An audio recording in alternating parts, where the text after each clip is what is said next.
Hi, Helen Pence here again. Today I'm here with my friend and colleague Lilith Walliser. Lilith is an internationally certified hypnotherapist specializing in stress and anxiety management. Thank you for joining me, Lilith. Thank you so much for having me. I'm really excited to be here today.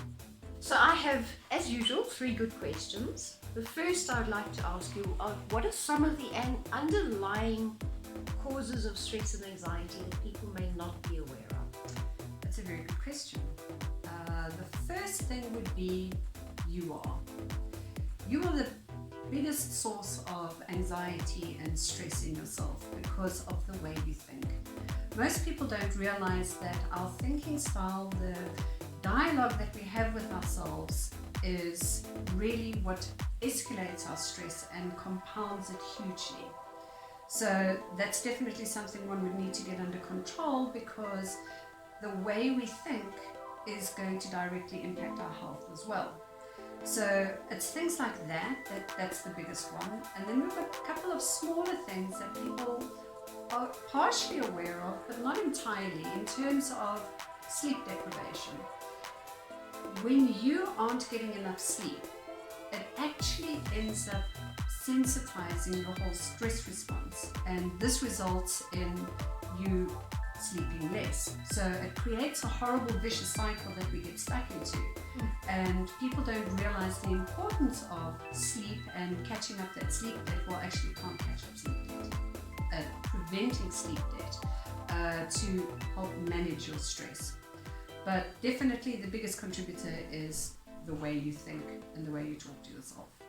Crazy. It is. Okay, so we know, Lilith, that stress kills the individual, but what does it do to the business entity? Stress costs developed countries billions every year, because work-related stress in the employees directly affects their performance. The National Institute of Occupational Health and Safety did a study, and they actually found that work-related stress ranks higher, and it's a more common complaint than personal stress and financial stress in people's lives. Wow. So what's happening is people are stressed in general because the times we live in are stressful. Then they have to deal with the work stress added to it, and this directly affects their performance. And nobody's immune to it. So your most junior employee all the way to the most senior executive, they are all battling with stress.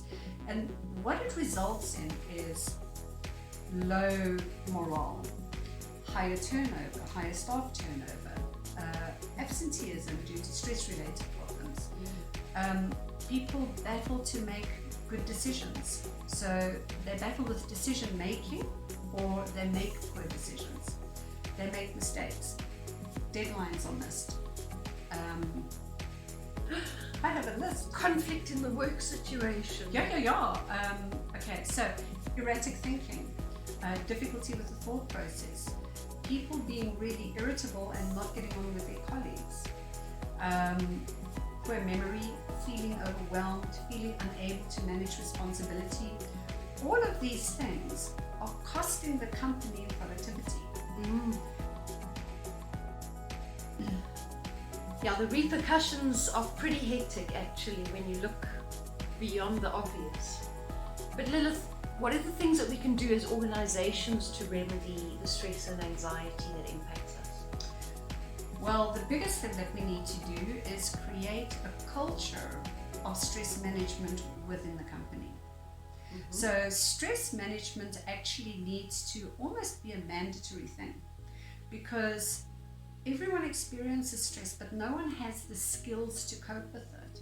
And not everyone has the time to go and employ sort of stress management activities like joining a yoga class, especially your executives who are extremely pressed for time. What they need are on-the-spot coping mechanisms, tools that can be applied right here and right now, and everyone in the company actually needs to be able to do this. Because if you can implement a culture of being self-aware, managing your stress on a moment-to-moment basis, you're actually going to be able to reduce so many of the losses that are resulting from stress, because you're going to be improving the employee's general health and well-being. It's also creating a culture of support within the company.